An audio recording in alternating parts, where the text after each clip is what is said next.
21শে June উত্তর ত্রিপুরা জেলা ধর্মনগরে বিবেকানন্দ সার্ধশতবার্ষিকী ভবনে উদযাপিত হল 10ম আন্তর্জাতিক যোগা দিবস। এই অনুষ্ঠানে শুভ উদ্বোধন করেন ত্রিপুরা রাজ্য বিধানসভার মাননীয় অধ্যক্ষ শ্রী বিশ্ববন্ধু সেন মহাশয়। উপস্থিত ছিলেন উত্তর ত্রিপুরা পুলিশ সুপার শ্রী ভানুপদ চক্রবর্তী।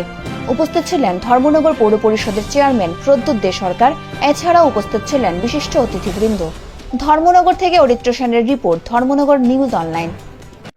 যোগা দিবস by beloved chairman Pradyut, Jela Sabhapati Bhabatosh Babu, SP Saheb Bhanu Babu, ADM Saheb Biplab Babu, and District Education Officer Kumar Babu, and among sports এর সঙ্গে যারা যুক্ত আছে সবাই, যোগাতে যারা এসেছে সবাইকে আমি আন্তরিক শ্রদ্ধা শুভেচ্ছা ভালোবাসা জ্ঞাপন করি। বক্তব্যের দিনটা এখন আছে আজকে যোগার দিন। আফসোস যারা এসছো কিংবা এসছেন সবাইকে ধন্যবাদ, আন্তরিক প্রীতি শুভেচ্ছা ভালোবাসা জানাই। আজকে এই যোগা দিবসটা সারা পৃথিবীব্যাপী পালিত হচ্ছে।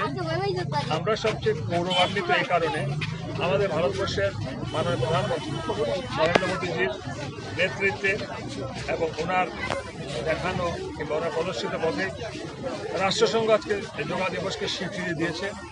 ভারতবর্ষ মুনি ঋষিদের দেশ, বহু পূর্বে থেকে হাজার হাজার বছর পূর্বে থেকে যোগার সৃষ্টি। এতদিন মানুষ সেটাকে সঠিকভাবে গ্রহণ করেনি।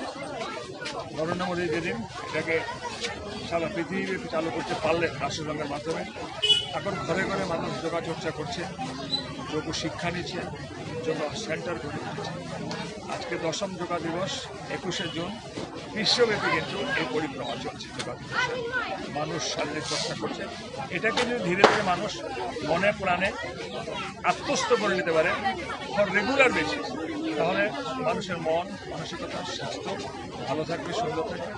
আমাদের দেশের সকলের যদি মন মানসিকতা স্বাস্থ্য ভালো থাকে, দেশ এগিয়ে যাবে। আমরা এই আজকে অনুষ্ঠানে আমরা মোদীজিকে অখণ্ড ধন্যবাদ জানাচ্ছি এই জিনিসটাকে চালু করে দেওয়ার জন্য।